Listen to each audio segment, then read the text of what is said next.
Hello everyone and welcome back to another video here on the channel. I know it's been a while. A couple weeks ago I did a live stream talking about every single horror movie that came out so far this year, and I made a little tier list. You can go ahead and check out that video. I mainly did that because I didn't want to watch and review Afraid.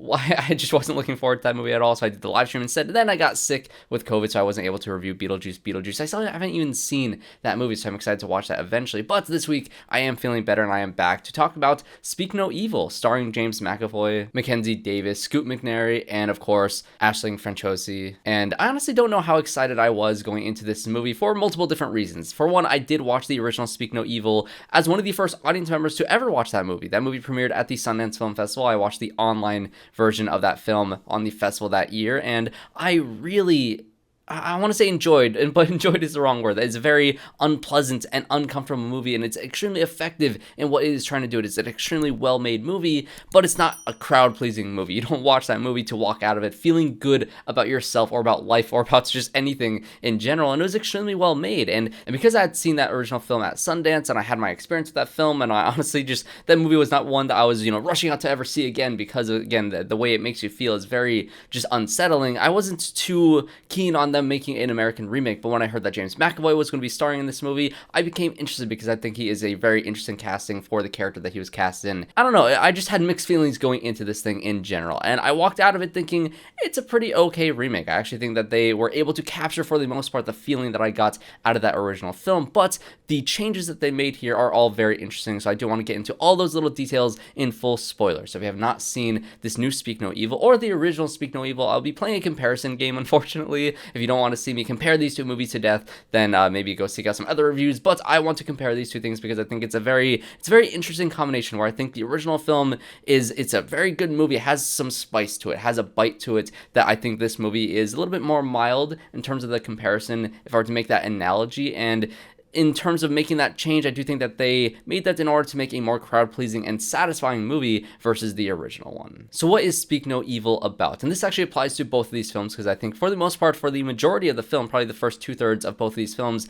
they're exactly the same. It is about a family who is on vacation, who encounters another family that has some sort of charm to them. They meet with them, they have like lunch with them, they hang out with them throughout this vacation, and they are invited to them to their home that is kind of in the outskirts of this European town, and they decide to go there to visit over another week to just continue this vacation, to continue the camaraderie that they had on this vacation. And they start to run into so many different red flags amongst this vacation that just feel so uncomfortable and so just off-putting throughout the entire thing. You can't quite put your finger on why this family is like this, or maybe it's just cultural differences, or whatever the difference may be. They are feeling uncomfortable until things spiral out of control by the ending of the film, and those spiraling out of control has the same reasoning in between both of these films, but they are executed in vastly different ways. But like I said, the setup of both of these movies is extremely similar, and I will say the main difference, I'd say, for the first half of the movie for this American remake versus the other film is the fact that subtlety is not a thing in American movies. That is one thing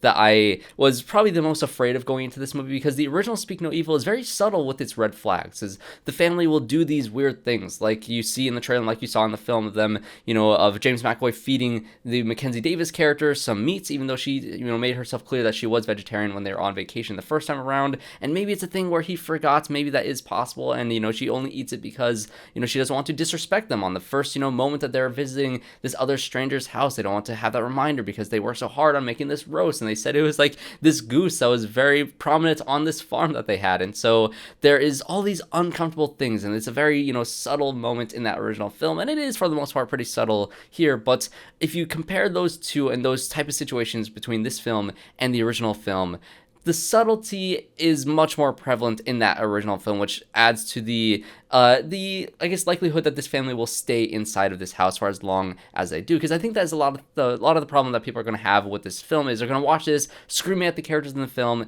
thinking, why in the world are they still there? Why are they making the decisions that they're making here? And I think the original film does a better job at kind of keeping them at that house for various different reasons. The intention of this story is to show that there's these two families that are very much trying to be polite to each other, even though there are some underlying differences between the two, and the tension that comes out of trying to be respectful of other people's, differences, while also feeling uncomfortable by these conversations. And it's a very again, the original film and this film as well is very unpleasant to watch for the first 2/3 of it. I think some horror fans that are watching this movie to get, a horror movie, to see James McAvoy be crazy, you don't really get that until the last third of this movie, because the first 2/3 is very much just this underlying tone of uncomfortability that is just trying to get under your skin in an unsettling and off-putting way, versus something overtly terrifying or scary. So I think some audience members might be bored by the first 2/3 of the section of this movie, but again, it is that underlying uncomfortability that this movie and the original film absolutely nail. But it's very strange to compare both of these movies, because I say that the original film is a lot more subtle, and I think that its subtlety comes from the direction of that film versus the direction of this film, because I think the actual red flags themselves in the original film are a lot more concerning than they, played out in this version of the film. They kind of toned it down a little bit, which I thought was kind of strange. For example, one of these scenes is a dancing scene where both kids are showcasing to their parents that they have learned this dance together, and they're, they're standing in the backyard in this new version, or in the original film, they're sitting in the living room and they're watching their kids dance, and the father of this other family is very intense, and he's like telling his son, like, oh, you're not in rhythm, you're not dancing right. And even though it's just, kids trying to dance, he's very intense about it. And both of these scenes play out, again, very similar between the two of them, but in the original film, he literally throws a glass cup towards his son, and it shatters, and it's very, very starkly different from this film, where James McAvoy throws, I think, a piece of food at his son, and so it's not as harsh, it's not as much of a, like, oh, you are very violent towards your son. This is a very concerning thing to watch. Yet in that original film, they still stay there for some reason, even though in this film it is technically a smaller moment, but it's just as concerning to see this character be abusive towards his son, whether it's verbally or physically by throwing something physically at him. And so again, these little differences, they added up to me as somebody who was finding this to be toned down a little bit in terms of these red flags, but also it focuses much more on these red flags in the direction and how James McAvoy feels so off-putting from the very beginning. Even before they go on this vacation, from the very first time that they meet, he is very, harsh when he takes away the chair at the very beginning of the film. There's just moments in this film that are highlighted much more overtly than they were in the original film. The other big difference between both of these films is the Bjorn character in the original, or the Ben character, the Scoot McNairy character in this new one. And the writing for this character was very different between both versions of this film, because I think the best way to describe it is with the little rabbit that the daughter has. In both versions of the film, the daughter has this rabbit that is very comforting to her, and when they're still in Italy, she loses the rabbit, and the husband has to go out looking for this little rabbit for his daughter, and he's very hesitant at it at first, and his wife gives him a look, and then he decides to go look for this rabbit. In the original film, he does find the rabbit, and he comes back to see that his wife and his daughter is talking to the other family that you're going to be spending the majority of this film with, and they're talking, they're having conversation, and this other character says, oh, you're a hero, and he kind of builds him up to feel better about himself for making this decision to look for this rabbit, even though it technically wasn't his decision. He's just kind of playing him up to be a hero in the eyes of his daughter. And I think this is a very important beat, because this rabbit is the reason why they go back with the first time they get in their car and they drive off, because they're uncomfortable seeing their daughter sleep in the bed with this other family. In the original film, he was straight up naked in the bed, and it was for a different reason. The daughter was trying to go to their room, but they were actually having sex in the room, and so then the daughter didn't have anywhere to go, and so the other family kind of took her into their own bed, which is a very different reason as to why in this film they're having an argument, and they're fighting to each other because they have some marital problems, and then the daughter was not being comfortable for them, and so the wife character is the one who brings her into the bedroom at that point in the film. And so there's different reasonings here or there. There's little details that are swapped out throughout the majority of this film, but again, it's the idea that when they decide to finally leave, they get in the car and they leave, and they have the decision to try to go back to find this bunny. That decision in the original film feels heroic, that it makes more sense because this husband, he felt good about himself. That's the big thing about this character and why they stay at this house for as long as they do, because it's very clear in both versions of the film that the Scoot McNairy character is very, I guess, insecure about his life and about his family. Especially in the original one, you kind of see that he's kind of bored of his life, and he wants to be as adventurous and as wild as this other guy is, and you kind of get that same thing here. And I think James McAvoy said in some interviews that he kind of based his performance in this film on like the Andrew Tate kind of, manosphere type of thing, which I very much see the influence here in the film. And you can see how the Scoot McNairy character is kind of drawn to that idea to be a lot more, masculine type of a person. But I think the mistake that this film makes is that he is very unlikable from the very beginning, because in the film, he's not the one who finds the bunny rabbit in Italy. It's the James McAvoy character who actually found the bunny, and then when he comes back to his family, he's already being kind of one-upped by this other guy, and so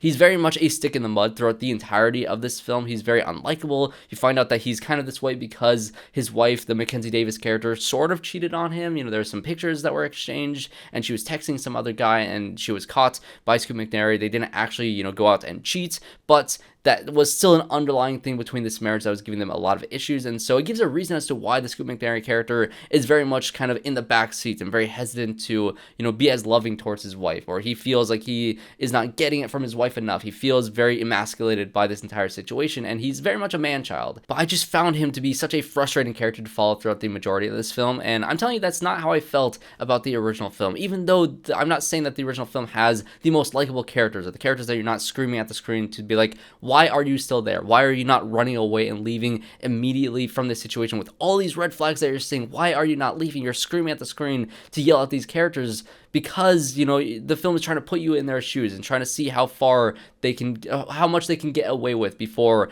they cross a line too far enough to where it's going to kind of break the illusion of them trying to be polite to this other family. How far can they push it? How much uncomfortability can you handle before you flee a situation like this? And it's very interesting social satire in that original film as it is in this new one, but it's a lot harder to buy into it because the Scoot McNairy character is extremely unlikable in this version. A couple more differences between the two. You have Aisling Franciosi, who is the wife of James McAvoy in this film, who is a phenomenal actress. If you have not seen The Nightingale from a few years ago, she was the lead in that film, and she is phenomenal in that film. I honestly forgot about that film until I was like, where do I recognize this actress from? And I looked it up, and she was from The Nightingale. Really great movie, very hard to watch. Again, she's great in these type of films. She's also in Stop Motion that was earlier this year, which is a great horror film, but they gave her a little bit more to chew on in this film, with her kind of being the reason why the daughter was in their bed, and to have the whole, excuse that's maybe they were trying to have a child in the past and she wasn't able to have a child, and so maybe that's the reason why, they're doing this to their son, or why they're doing these things to the children that they encounter throughout their entire twisted, messed up reasoning, which I'll get into in a second here. But they gave her a lot more to chew on, especially in that scene, to convince this other family to stay with them, even though there's been so many different terrifying and uncomfortable things throughout both of these films. This character was kind of the one that was more, I guess, palatable in terms of the situation. She wasn't as unpleasant. She was a reason for them to stay a little bit longer every single time they wanted to leave, and I found that this character's use in this film was very effective. Again, phenomenal actress. I love to see her in this, and Mackenzie Davis also takes a bit of a front step inside of this film with this character versus the original. This is definitely the character that sees these red flags a lot more prevalent. She gets uncomfortable a lot more times. Again, in the original film, it goes a step further. There's a scene in a shower where, she's taking a shower and she hears somebody go into the bathroom and, use the bathroom and brush their teeth, and the light in the room kind of dims because he's getting a little bit too close to the actual shower, and because you can't see outside of it, you don't know who it is. You don't know if it's her husband or if it's some other character. It is extremely tense. There are so many things, uncomfortable things that you see in the original film as it pertains to this character being creeped on by the other husband that is absolutely mortifying. This gives this character so much reason to want to leave. Again, it is toned back a little bit in this American version of this film, but again, she's still the character that sees these red flags, that wants to leave first, that is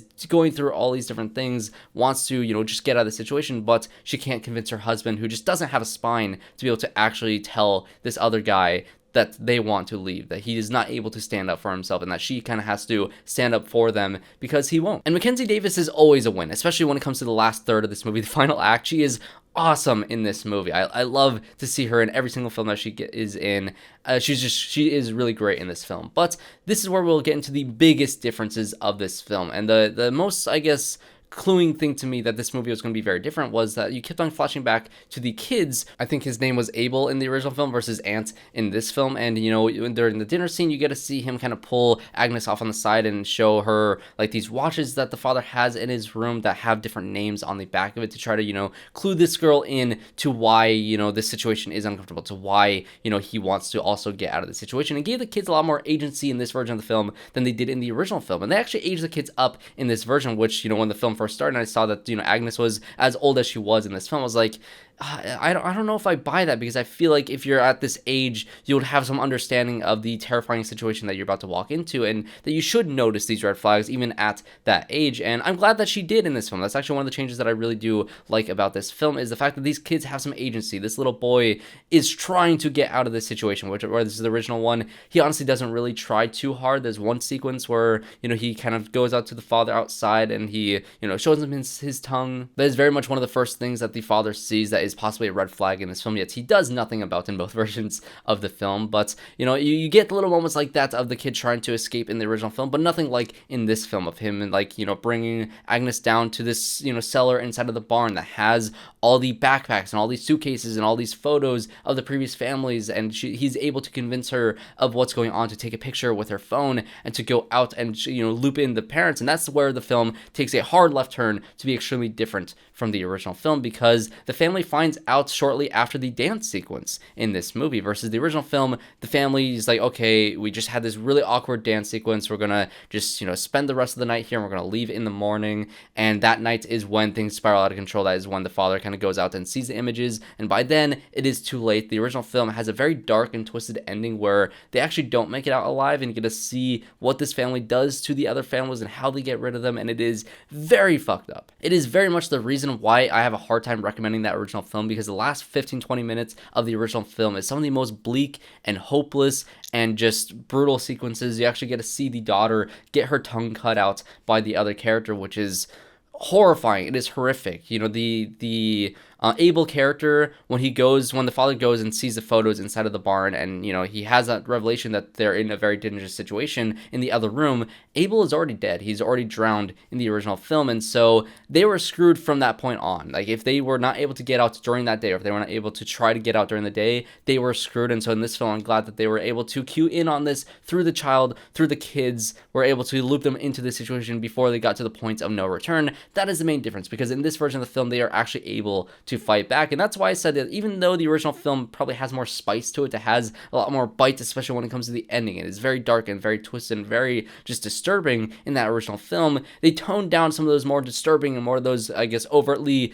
terrifying elements from that original film to kind of tone it back a little bit, to be able to give this family a fighting chance. And that is why I would use the word satisfying for this original film, where I wouldn't use it for the other film. You don't walk out of the other film feeling good about yourself or life or anything in general, because they die in very brutal and just disheartening ways. And so to a certain point, it was satisfying to see this family fight back. Again, Mackenzie Davis is awesome in the last act of this movie, to be really the one who begins to fight back at first, to be able to take that box cutter and slice James McAvoy's face open, to use the acid later on in the film to pour it into his wound. Mackenzie Davis is also one to take that character out, to literally save Scoop McNairy's character, because he's utterly useless in this film. And so she has a lot of agency in this film, which I absolutely love, and the way that she fights for her kids, the way that she fights for her husband, is awesome to watch throughout this entire thing. But at the same time, I couldn't help but feel like this movie took a more conventional route, and I'm kind of conflicted on the changes in this film, because I'm glad it is different, because I don't know if I could sit through another version of this story that ends with, the parents being pelted by bricks and see a child be mutilated by having their tongue cut out. Like, it is very hard to watch those things on screen. It's the reason why I didn't watch Speak No Evil again until recently in preparation of this film. It's just a very hard film to watch. This one is a lot more palatable. It's a lot more easy to watch, because you get to see the family actually escape the situation, to actually save to save Ant, to save, this entire situation, to be able to get away with it and be able to kill the James McAvoy character at the end, and to have the Ant character be the one to do it. That kid's going to be messed up in the future, but I'm glad that he was the one to be able to take him out, because he went through the most of it. He went through so much to, get to this point in the story. He was literally thrown into a lake earlier in the film to keep, the family from driving through that gate, which I thought was a great moment. I thought that was one of the best changes that they made in this film, to see, that's the one thing that Scoop McNairy did that felt like he had actual agency, that felt like he actually took a step forward and did something for once. But just overall, I found that the ending here is a lot more of a conventional route. It's a lot more of a generic horror movie type of route, and I can see the reaction out of this movie being two different things. You'll have the people who have seen the original film that will watch this one and be like, oh yeah, it's technically not as good as the original film, but it at least got the spirit of the original, and the ending and the changes that they've made were more satisfying by the end of it, even though I do still think that the original one is better overall. But then there's going to be the other people that watch this movie, they'll be like, oh, the first 2/3 of this movie was kind of boring. It's not what I wanted it to be. But then when it got really intense at the end and they're fighting back, it was awesome. I really enjoyed the ending of this movie. And it's like, the point of the movie is not the ending part. Again, in the original film, you don't really find out until there's like 15 minutes left into the movie. And so the main bulk of the movie is the social satire. It is the uncomfortability, the idea of being pleasant to each other, of trying to be respectful and trying to be nice to each other, even though you're in a situation where you probably should not be afraid to be a little bit rude and to just, leave, to be able to get out of a situation that makes you uncomfortable. You should be able to say no. You should be able to draw your boundaries and not let other people cross it, and not try to play this game of politeness between each other. That is the point of the original film, and that is still very much in this new one. I think it is affected to a certain point, but it is an American remake. It's going to kind of tone that down to be able to have a big, set piece at the end of the film where you have the characters fighting it back against the crazy people in this movie, which again, it makes sense. You got to give, if you're going to cast James McAvoy in a movie like this, let him be a freak. Let him go out and be an absolute psychopath. He was great in this movie. I really loved that they cast him for this role. Is the reason why I was somewhat excited for this movie to begin with. He was phenomenal in this film, and so I get the changes between the remake and the original film, but again, I'm in that first camp that enjoys the first film a little bit more. But those are just going to be my thoughts on Speak No Evil. I'm very curious to hear what your guys' thoughts are on this new film. If you haven't seen the original one, what do you guys think about Speak No Evil? And let me know if you have seen the original and how you would compare those two films, which one you like better. I overall enjoyed this film, even though, again, I think it just pales in comparison to the original one. And if you do want to watch the original one, it is on Shudder or AMC Plus. I very much highly recommend that, along with, a bunch of other films that are on Shudder. I think it's a very underrated, platform. It's going to have the new VHS movie later on in October, which I cannot wait to get into, the horror movie season in October, and it's kind of already starting here in September, so I'm very excited to get into all those different things. But it also has movies like Stop Motion, which Ashling, Franciosi, which again, very much recommend that film. And then it also has Late Night with the Devil, and it has the original Speak No Evil. So a lot of great stuff on Shudder and AMC Plus. And of course, if you did enjoy this video, make sure you guys leave a like and subscribe to the channel to see more reviews just like this one. Again, I had that live stream a couple weeks ago. You can go ahead and check that out, along with movie reviews in the future as well. I cannot wait to talk about what comes out next week. Oh, The Substance actually comes out next week. I cannot wait to talk about The Substance, so I'll have a review out for that next week. But thanks everybody for watching this video, and hope to see you all in my next one.